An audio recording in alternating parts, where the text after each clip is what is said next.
My name is Anna. I am 25 years old. I work at a travel office in New York. We help people buy plane tickets. We book hotels. We plan trips. I started this job 2 years ago. I like my job. It is not always fun, but the people are nice. My boss is Mr. Green. He is about 40 years old. He is kind. He is polite. He says good morning every day. He says thank you when I do good work. I like him. He is a good boss. One morning, I was at my desk. It was Tuesday. I was looking at plane prices. A customer wanted a cheap ticket. The office was quiet. Only 3 people were there. I heard voices from Mr. Green's office. His door was open a little. I did not want to listen, but I could hear him.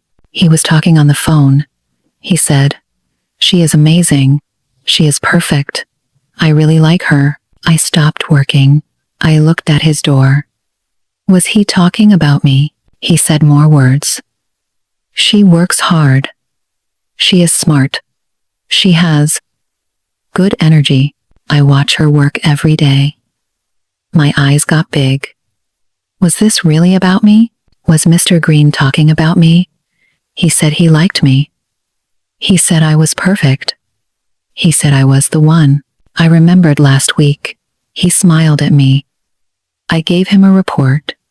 He said, "Good job, Anna." He bought me coffee one morning. I thought he was just nice, but maybe it meant something else.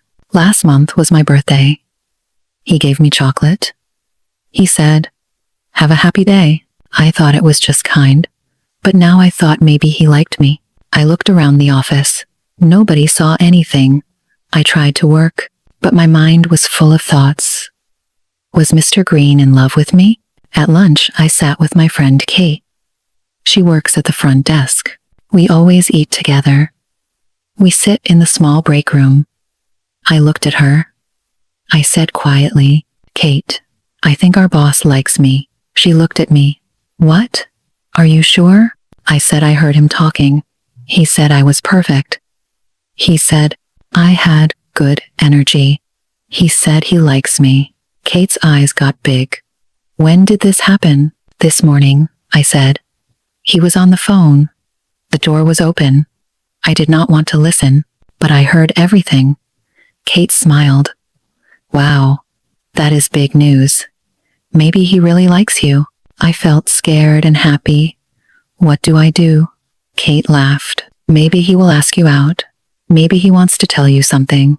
I smiled, but I did not know what to think. Part of me was happy. Mr. Green was a good man. He was smart. He was kind, but he was my boss. What if I was wrong? That afternoon, I was writing emails. I heard a sound from my computer. It was a message from Mr. Green. It said, "Hi, Anna. Can we meet in my office at 3 o'clock? I have something important to talk about." I looked at the message. My heart beat fast. This was it. He wanted to talk. He said it was important. What else could it be? Kate saw my face. She walked over. "What happened?" "He wants to meet me at 3, I said. "This is it." She said, "Be ready. Maybe he will tell you how he feels." I could not work after that. I looked at the clock every minute. I looked in the mirror. I fixed my hair. I wanted to look good. At 3 o'clock, I walked to his office. I knocked one time. He looked up from his computer. He smiled. "Come in, Anna. Please sit down." I sat across from him. He closed his computer. He looked serious. "Thank you for coming," he said. "I want to talk about something very important." I nodded slowly. This was the moment. He said, "You do very good work. Your work is excellent. I see how you help customers. I see how you help the team. You are always polite. You are always nice." I smiled a little. He was saying nice things. Was this how he would start? Then, he said, "We have a new project. Our partners are opening an office in Spain. We need someone to go there for 3 months. We need someone to help them. We think you would be perfect. Your name came up in our meeting this morning." I did not understand. He went on, It is a big step, but it is a great chance. You will travel. You will meet new people. You will help our company. I did not know what to say. I sat there. I was confused. So this was it. The phone call was not about love. It was about this project. He thought I was perfect for work. He smiled. You do not need to answer now. Think about it. Talk to your family, but I think this is a great chance for you. I nodded. Yes. Thank you. He stood up. He shook my hand. We are lucky to have you, Anna. I left his office slowly. I walked back to my desk. Kate ran to me. Well? What did he say? He wants me to go to Spain, I said. She looked surprised. Spain? Yes, I said. He wants me to help with a new office for 3 months. Kate looked at me. So not love? I smiled. Number. Just a project. We both laughed. I felt a little silly. I was so sure he liked me. I told Kate. I believed it all day. But I was wrong. It was not love. It was work, but I felt good too. He trusted me with something big. Maybe I did not get a love story, but I got something else. A new chance, a big opportunity. That evening I walked home slowly. I thought about everything. I laughed a little. I made up a whole story in my head. I thought he would tell me his feelings, but all he wanted was to give me a better job. Next time I will ask before I guess. That night I could not sleep. I kept thinking about Spain, a new office, 3 months in another country. I never left home for so long. I never flew on a plane alone. It was exciting, but it was also scary. The next morning I got up early. I made tea. I sat at my small table near the window. I looked outside, but my mind was somewhere else. I kept hearing Mr. Green's voice. We think you are perfect for this. He said it so clearly. He believed in me. He trusted me. That made me feel good, but it also made me feel scared. What if I was not ready? What if I made mistakes? At work, I saw Kate at the front desk. She smiled when she saw me. She came over right away. So, did you decide? She asked. Not yet, I said. I did not sleep much. I understand, she said. It is a big change. I nodded. Yes, but maybe I need it. Maybe this is the right time. Kate looked at me. Then she smiled. You can do it, Anna. I know you can. I felt better after that. She always knew how to make me feel calm. Mr. Green did not say anything to me that morning. He just smiled. He asked how I was. I said I was still thinking about Spain. He said that was fine. There was no rush. I tried to work, but my mind kept moving. I thought about myself, walking in a new city. I thought about helping customers in a busy office. I thought about meeting new people. I thought about learning new things. It was a nice picture. But then I remembered something else. What if I did not fit in? What if people there did not like me? What if I could not do the job well? I looked around the office. Everything here felt safe. I knew where everything was. I knew everyone's name. I had a routine. And part of me did not want to leave that. At lunch, I sat with Kate again. I told her all my thoughts. The good ones and the bad ones. She listened quietly. Then she said, You are scared. That is okay. But being scared does not mean you should not go. It just means you care. She was right. I did care. I did not want to fail. I did not want to disappoint Mr. Green. But I also did not want to miss a chance, just because I was afraid. That evening I called my sister. She lived in another city. She always gave me good advice. When I told her everything, she laughed softly. So you thought your boss was in love with you? She asked. I know it sounds silly now, I said. It is not silly, she said. We all do that. We hear things, and we make a story in our head. But hey, this time the story turned out even better. I guess I said. But but I feel embarrassed. Do not, she said. You got offered something amazing. That means you are doing something right. We talked for a while. She asked about the office in Spain. She asked what I would do there. I did not know all the details yet, but I promised to tell her more if I said yes. After the call, I sat on my bed. I looked at the ceiling. The room was quiet. I thought about everything again, not just about the job, but about me, about how I used to feel unsure of myself, about how when I first started working at the agency, I was scared to answer the phone. I was afraid to talk to angry customers. I did not know how to book a trip without checking the book 3 times. Now things were different. I was helping others. I was answering questions. I was solving problems without asking for help. Maybe I had grown. Maybe I was stronger than I thought. The next morning I walked into the office with a new feeling. I sat down. I opened my computer. I got to work. I finished 3 bookings before noon. I checked details 2 times. I helped a family who wanted to travel with their baby. I even called the hotel myself to ask about baby beds. I did it all without feeling scared. Mr. Green came over to my desk just before lunch. Have you thought more about Spain? He asked. I looked up at him. He was smiling like always, calm and friendly. Yes, I said. I want to go. His smile got bigger. I am very happy to hear that. I think this will be good for you. You will learn a lot. The team in Spain is excited to meet you. He did not say much else. He just told me someone from the main office would call me soon. They would help me with travel and housing. It would all be paid by the company. I thanked him again. I went back to my desk, but my hands were shaking just a little. I was not scared anymore. I was just full of energy. Kate came by. She gave me a quick hug.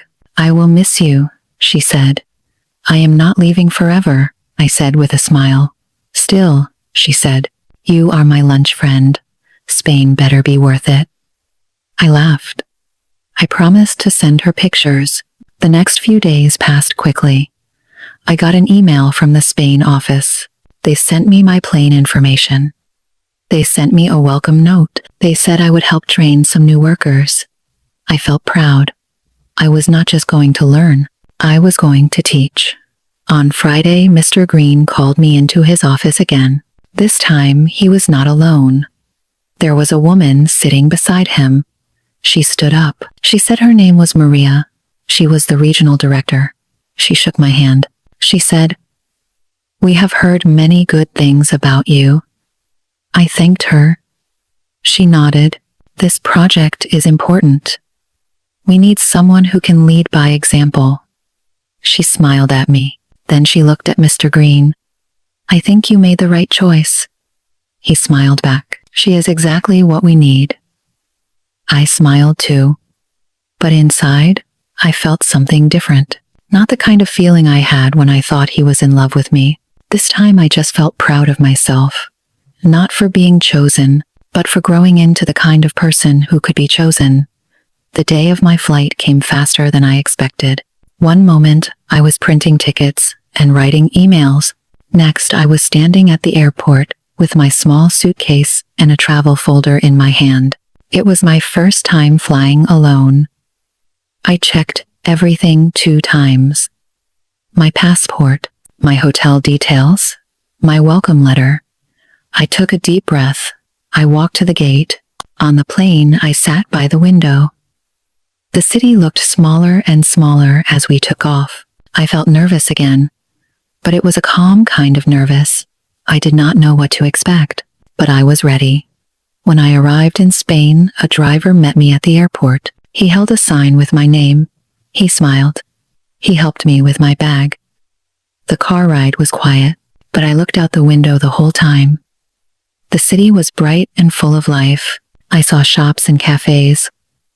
I saw people walking with maps and suitcases. It felt different, but good. At the hotel, I checked in. I went to my room. It was small, but clean. I opened the window. I looked outside. I could see a street with little restaurants. A group of tourists walked by laughing.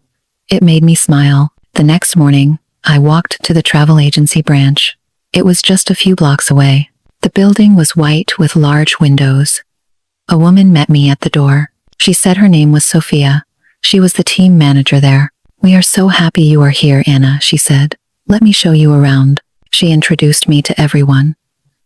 They all smiled and spoke clearly. Some of them knew a little English. Some spoke very well. Sophia explained that I would help answer English emails. I would train 2 new assistants. I would support their weekend travel program. By lunchtime, I already felt part of the team. That evening, I called Kate.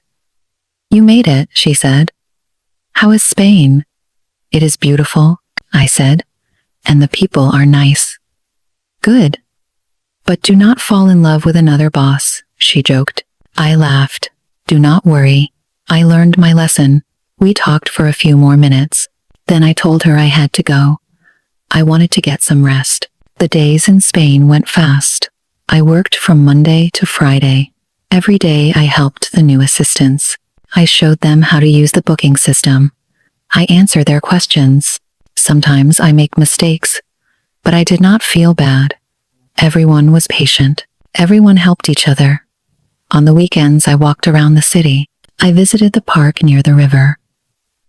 I sat in little cafes. I watched people pass by. I tried new food. I took photos of everything. I even joined a walking tour one Sunday. I met 2 girls from Italy. We spent the afternoon together talking and laughing. One day at work, Sophia called me to her office.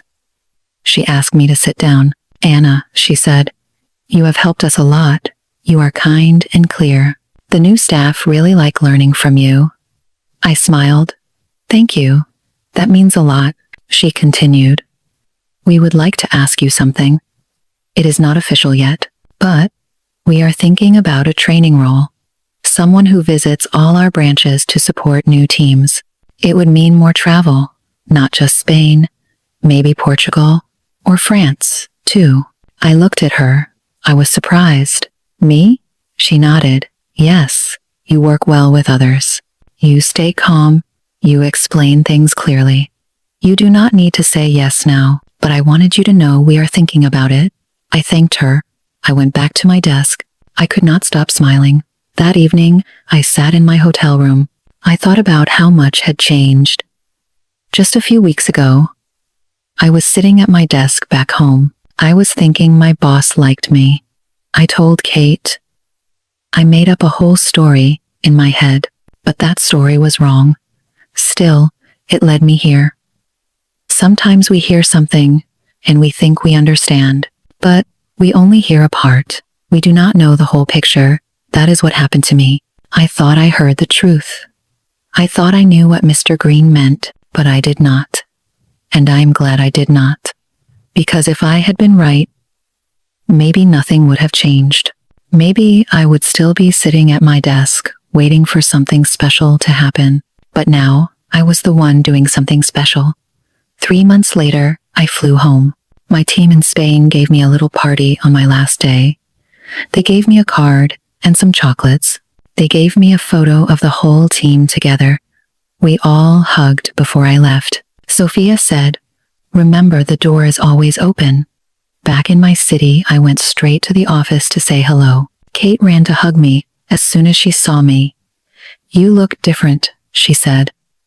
I laughed. "Maybe a little." "You look stronger," she said, "and happy." Mr. Green came out of his office and smiled. "Welcome back, Anna." I heard great things. "Thank you," I said. We sat down later and talked about Spain. I told him about the team and the work. I told him about the offer from Sophia. He nodded the whole time. "I think you would be perfect for that role," he said. "I want to try," I said. He smiled again. That night I walked home and felt proud, not because of the new job or the travel or the nice words, but because I had changed. I had believed in something that was not real, and that made me feel silly. But I did not stay in that feeling. I moved forward. I took the next step, and that step brought me somewhere better. Life does not always go the way we expect. Sometimes we think it is a love story. Sometimes we wait for someone else to choose us. But sometimes the story is about something else. Growth, Change. Believing in yourself. I used to think my boss was in love with me, but what I really found was something better. I found my next chapter.